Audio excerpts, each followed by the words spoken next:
¿Se ve bien? Digo, Buenos días, buenas tardes o buenas noches para las personas que se están conectando a este nuestro ciclo, El Derecho a Vivir una Vida Libre de Violencias, que estamos realizando desde la Red de Salud de las Mujeres Latinoamericanas y del Caribe en el marco de la campaña 25 de noviembre. El día de hoy estamos con una compañera muy querida por la Red de Salud. Ella es Moira Rimaza, del colectivo Rebeldía de Santa Cruz de la Sierra, Bolivia, quien además es una destacada activista feminista en la lucha por el aborto libre, en la lucha por la defensa y promoción de los derechos humanos de las mujeres, las niñas, las diversidades. Y bueno, es una alegría poder tenerte hoy aquí con nosotras, Moira, bienvenida.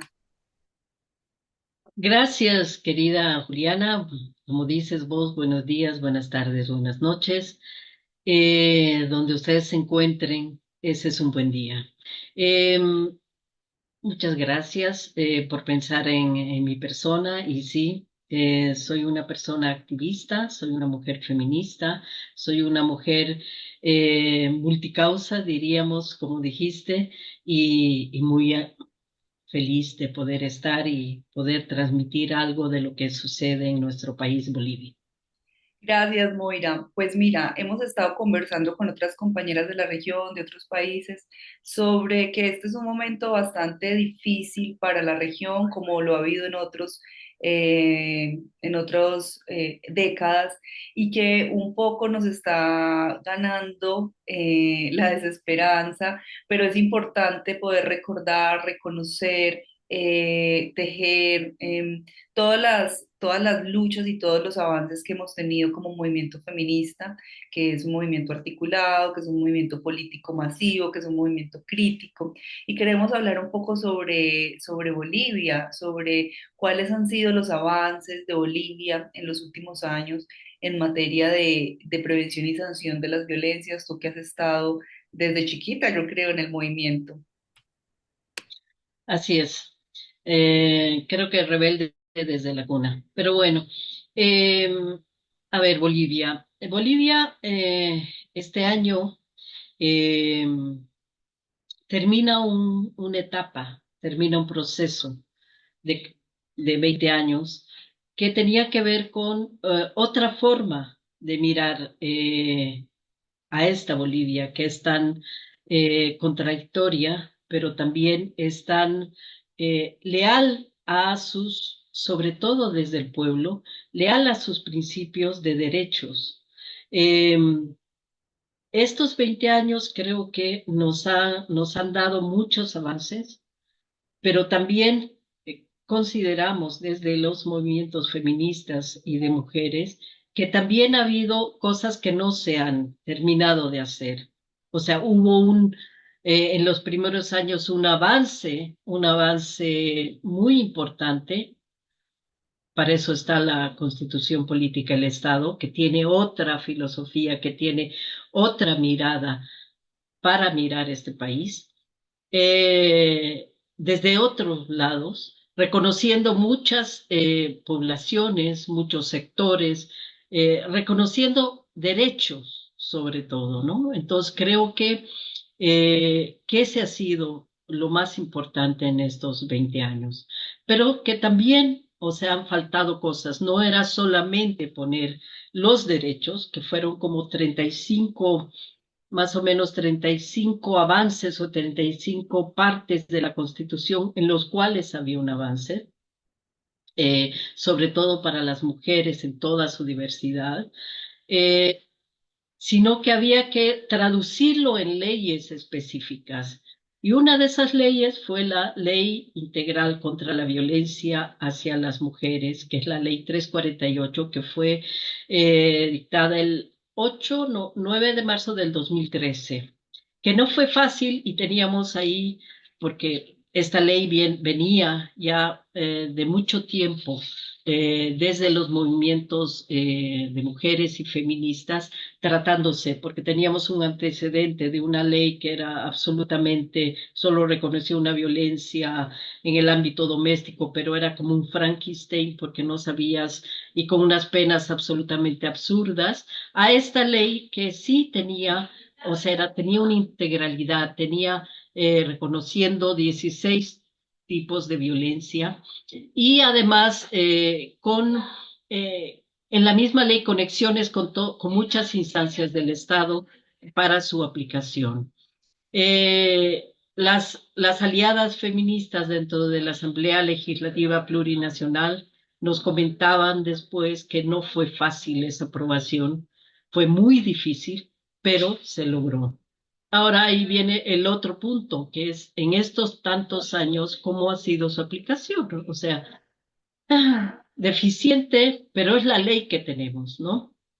Sabemos que en Bolivia la violencia es estructural, es un problema estructural, eh, por supuesto sostenido con un sistema machista, capitalista, patriarcal, que cada día pues deja a muchas mujeres y muchas familias también de luto, porque los feminicidios son muy altos todavía y no, ya se denuncian o ya se tratan como feminicidios que antes no sucedía, no estaba reconocido un feminicidio dentro de las leyes, pero que quienes llegan a terminar el proceso son muy pocos casos. Entonces se puede reconocer que un problema sustancial y estructural, como decía, es también la justicia, ¿no? O sea, la aplicación de la justicia, ¿no? Entonces, ahora, hace algún tiempo, vienen surgiendo, creo, eh, ahí puedo decir que es eso, algo que ha venido de otro lado. Son todas estas narrativas que tienen que ver con que hay denuncias falsas, con que, con que pobres hombres, pobrecitos, o sea, los están metiendo, les están denunciando y las mujeres que son. Y esto tiene que ver porque creo que a nivel de Latinoamérica en varios países hay una regresión democrática, ¿verdad? Eh, hay gobiernos que también concentran el poder, hay discursos que dividen en vez de dialogar y hay un clima en general, generalizado, que por supuesto también es en Bolivia, ¿no? Y esto hace que las democracias se debiliten, creo, que exista polarización, cuando se criminalizan las protestas o cuando se desprecia también, diría, la diversidad, ¿no? Entonces, el retorno de las ultraderechas, y eso ahora estamos empezando a ver también en Bolivia, no sé si es ultraderecha o una derecha, entre comillas, popular, pero tienen discursos muy conservadores y autoritarios, ¿no? Eh, Porque en general se presentan como defensores del orden natural, la familia. Yo creo que ahí está como la clave ahorita de muchos de los discursos. O sea, ya no es la ley de ideología de género solamente, que antes estaba muy de moda, sino creo que ahora es como discursos que quieren retomar los valores familiares tradicionales y eso pues o hablan sobre libertad, ¿verdad?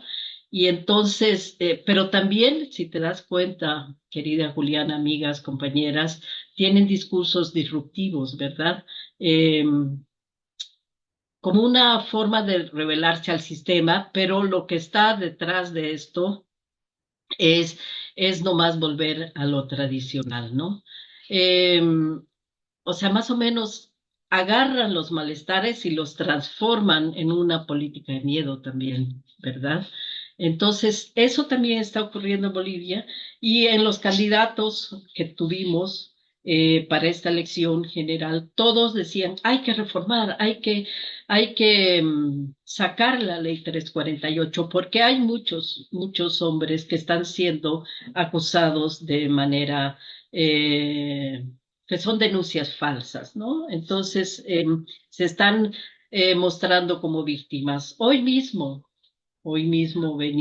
escuchaba en un debate en España que un tipo X, que ni me acuerdo el nombre, eh, había escrito un libro sobre las denuncias falsas. Entonces, también son discursos que nos vienen y son apropiados por los países o hombres en los países justamente para silenciar o ridiculizar lo distinto o hacer un retroceso de los avances de las mujeres y, lógicamente, o sea, la violencia contra las mujeres sigue campante ahí. Si hacemos todo una cosa de ver cuántas denuncias de mujeres, o sea, y cuántas denuncias de hombres, o si vemos, entre comillas, todas esas denuncias falsas, podemos ver que de repente, yo no digo que no existan, seguramente pueden existir, pero frente a la cantidad de violencia, mujeres que están en situación de violencia,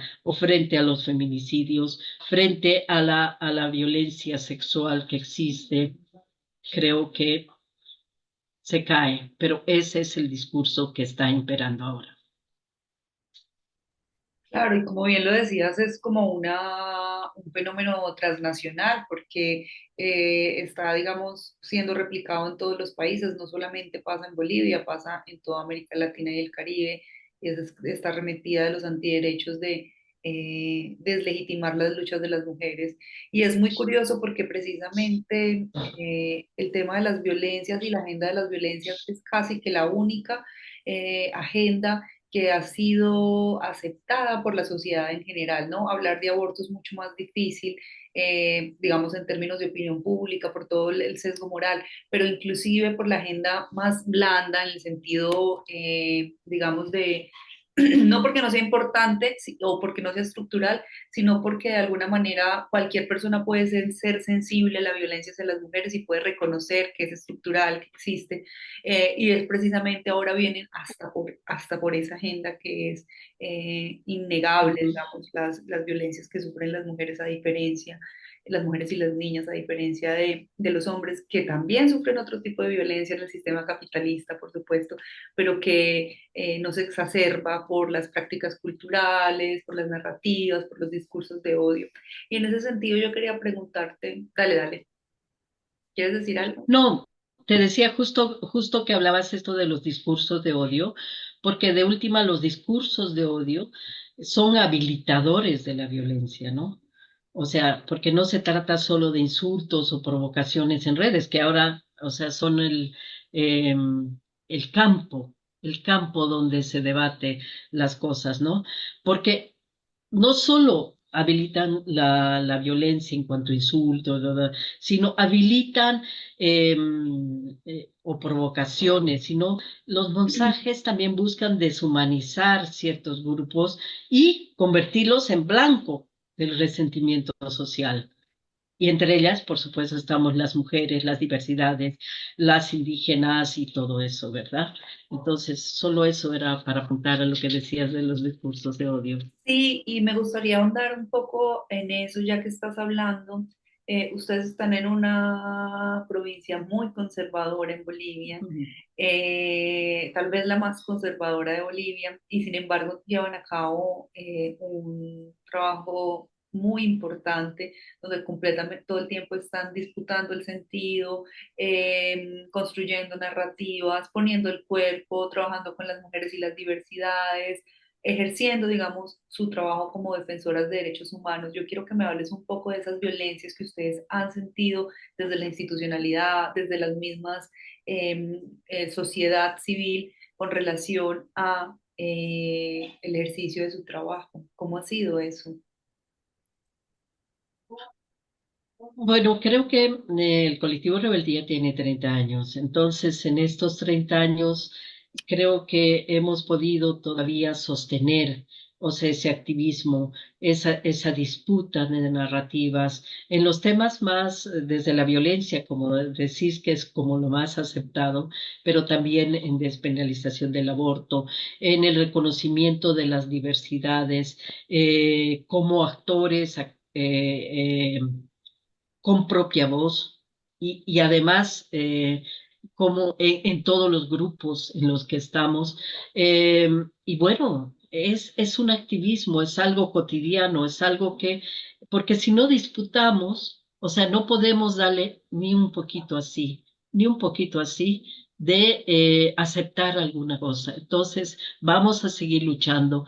Y además, creo que es muy importante lo que a veces de repente eh, po- podemos olvidar, pero nosotras creo que no vamos a olvidar y es parte de nuestra mirada, tiene que ser una mirada integral, una mirada donde reconozcamos a todas y nos encontremos en los nudos de opresión que tenemos, sean estas diversidades indígenas, jóvenes, niñas y todo eso. Creo que la mirada integral, no segmentada como a veces nos pueden también algunas agencias de desarrollo pretenden que sí, te financiamos este chiquitito, pero no toda la integralidad, ¿verdad? De las discriminaciones, de los racismos, de, y de la opresión, digamos, ¿no?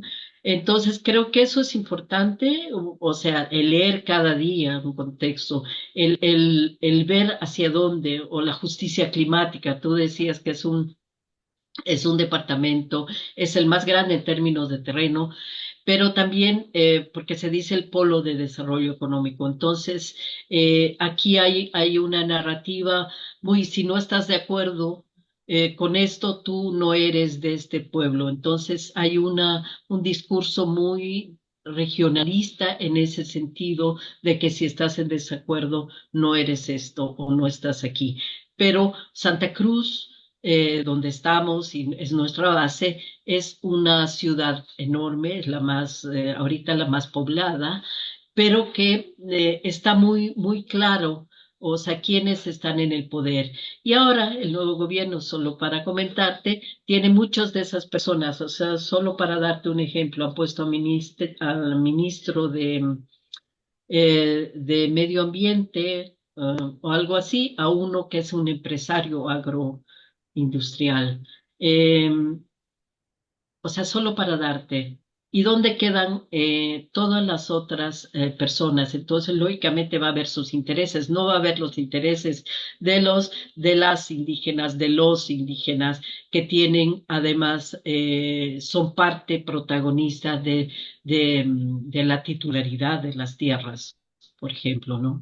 Y de otra forma de mirar, no solo con máquinas, no solo con la ganancia que te pueden producir esas tierras. Entonces, creo que los temas son muchos, pero si no los miramos de manera integral, como te digo, o interseccional, como les gusta, pero esa interseccionalidad no vaciada de contenido político transformador, no vamos a poder hacer nada. Y ese creo que es nuestra apuesta siempre, la autonomía en todos los campos, no solo para las mujeres, sino para los jóvenes, los hombres, los indígenas, las indígenas, las niñas. O sea, Bolivia tiene uno de los datos más espeluznantes en cuanto a violencia sexual en niña, matrimonios infantiles forzados.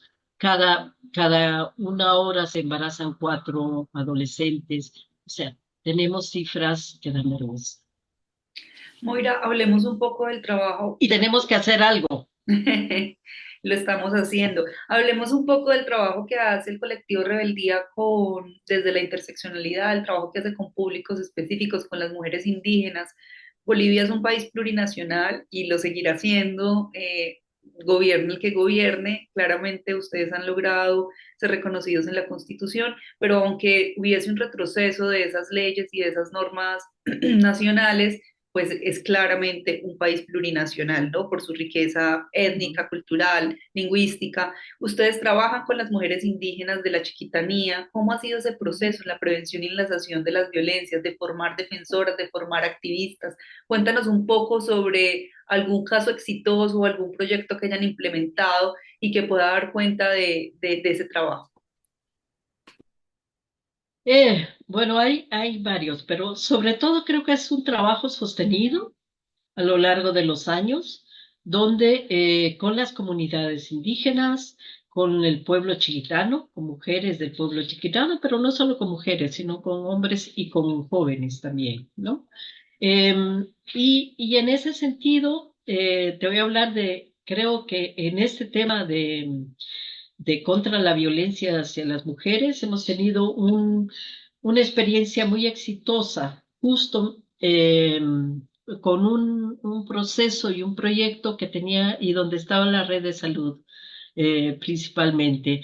Eh, Era una mirada, eso que decía antes, esa mirada integral, porque no solamente tiene, y con los pueblos indígenas, con diversidades, con barrios, o sea, mujeres en toda su diversidad, porque es así como creo que hay que dar. Pero este proyecto no solo tenía el formar promotoras comunitarias, por un lado, que se empoderen, y parte de ello también es que muchas de las organizaciones de mujeres indígenas chiquitanas, o sea, también ha partido o ha sido el fueguito, claro, todo el proceso, pero también ha servido para que las organizaciones de mujeres chiquitanas empiecen a institucionalizar sus organizaciones y sean una voz muy fuerte frente a otras organizaciones mixtas, pero también frente a sus autoridades. Entonces, hace un trabajo con ellas eh, para que sean promotoras, pero también y que tengan y que formen mesas en sus municipios con autoridades, con el sector salud, con el sector, con asambleístas o concejales, con todos los actores que tienen que ver con el tema de violencia, con las defensorías de la mujer, de la niñez y juventud, y formen y hagan una mesa en cada uno de estos municipios. Pero también tenía otra pata que tenía que ver con la capacitación a nivel universitario del personal de salud que atendía violencia, perdón, en los municipios. Entonces, esa era otra pata. Pero también para nosotras y para la red de salud era muy importante el autocuidado de estas defensoras de derechos humanos en los municipios, defensoras de derechos humanos de las comunidades indígenas, porque es una manera también de que estas mujeres puedan ser defensoras, porque, o sea, ya su vida es muy difícil. Hay incendios, hay escasez, ahora hay subida de precios. Esos incendios no permiten que sigan sembrando, que tengan un autosostenimiento alimenticio. Entonces, para nosotras también el cuidado personal, grupal, porque no solo era que te llegaba a nivel personal, sino también de manera de grupo, el sentirse acompañadas, el sentirse que pueden tener una voz para poder hacer incidencia, para poder reclamar algo, para denunciar, para lo que fuera. Y además, o sea, toda la parte con salud. Entonces, si miramos de manera integral como lo hicimos, y también estaba el arte, porque las mujeres que tejen, las mujeres que bordan, las mujeres que pueden también reflejar en un arte, o sea, sus propias causas, sus propios desafíos, sus propios miedos, pero también su poder como mujeres, o sea, creo que es muy importante. Entonces, si miramos las cosas, como decía antes, de manera integral, donde todos los elementos estén presentes, yo creo que podremos encontrar alternativas para luchar contra la violencia, o sea, no solamente lo institucional, sino a partir de organizaciones, a partir de lo personal, pero a partir también de decir esto es un delito. Maravilloso. ¿Tú cómo crees que ha aportado ese proyecto u otros proyectos que hayan hecho a que las mujeres se sientan más acuerpadas y sientan que hacen parte de un movimiento? Porque me imagino que no es fácil para estas promotoras comunitarias que viven en zonas rurales, aisladas, que se han parado frente a sus propias comunidades con autoridad, con poder, con argumentación. ¿Cómo cambió, digamos, el contexto o un poco la vida de estas mujeres a partir de este tipo de proyectos? Cambió en lo que te digo. Ahora la mayoría de las mujeres que estaban participando en ese proyecto han formado sus propias organizaciones de mujeres y le están dando personería jurídica y están aplicando proyectos y están tomando las riendas de sus propias luchas. O sea, yo creo que es eso, ¿no? O sea, la mayoría, o sea, casi todas las que están ahí, todas las de Turboeste, todas las de San José, de Concepción, de San Javier, que es donde estuvo este proyecto. Y hay que seguir, por supuesto, hay que seguir en todo esto, o sea, no es, y esa es la otra cosa, creo, no solamente es un proyectito que va un tiempo, sino cómo sostienes en el tiempo este tipo de acciones. Sí, de repente a través de otros temas que, si miramos de manera integral, son parte de eso, pero también a través de seguir en eso, pero plantear también proyectos que tengan esa integralidad. O sea, no solamente algo chiquito. Ahora estamos también, un tema que me olvidaba es lo de justicia climática, porque también estas mujeres tienen una relación con su entorno, tienen una relación con esto, entonces algo tienen que decir y algo pueden decir porque ellas son las que viven cotidianamente. Entonces yo creo que sí ha sido súper riquísimo, por eso lo pongo como un ejemplo de hacer cosas alternativas en las intervenciones en el tema de violencia contra las mujeres. Sabemos que todas las democracias al final no es que son exentas de conflicto, pero las democracias también tienen esperanza. Y esa esperanza no es una espera pasiva, es una forma de acción colectiva. Entonces ahí creo que está la fuerza de las mujeres. Pues maravilloso poder cerrar con estas palabras tuyas, Moira, que nos llenan de poder y nos recuerdan también todo lo que tenemos por delante, ¿no? Cómo podemos sostener ese futuro y podemos construir ese futuro y todavía estamos como un movimiento vivo, político, articulado. Y también muy importante poder reconocer estos casos de éxito, estas experiencias que han transformado la vida de las mujeres y no quedarnos simplemente en lo que nos falta, que a veces también pues es duro, ¿no? Cuando se trabaja con temas tan complejos, tan difíciles que afectan y que se trata de la vida de las personas, de la salud de las personas, de la salud de las mujeres y no solamente de cifras, que es lo que muchas veces no entienden las personas cuando se hace activismo en los territorios, cuando se hace activismo en las comunidades, en los barrios, que estamos en relación directa con los otros seres humanos, con otras mujeres que viven, que luchan, que sueñan, pero que también se empoderan y construyen sus propias organizaciones y dan las disputas Exacto. por el sentido y se paran frente a las autoridades y articulan las agendas de climáticas, de salud, de violencias y todo lo que les interese de acuerdo pues a su propia realidad. Te agradecemos mucho por este espacio. Si quieres dar unas palabras de despedida. No, muchas gracias a ustedes. Yo creo que hay que seguir sosteniendo la palabra. Yo creo que tenemos que cuidar nuestros espacios y sobre todo no perder y mantener esa capacidad de imaginar otro futuro posible, porque también eso es hacer política. Maravilloso. Un abrazo, Moira, y un saludo para todas las compañeras, compañeros del colectivo Rebeldía. Y bueno, espero que nos podamos ver muy pronto. Eso espero. Y muchos saludos a todas y abrazo a todas mis compañeras de la red de salud.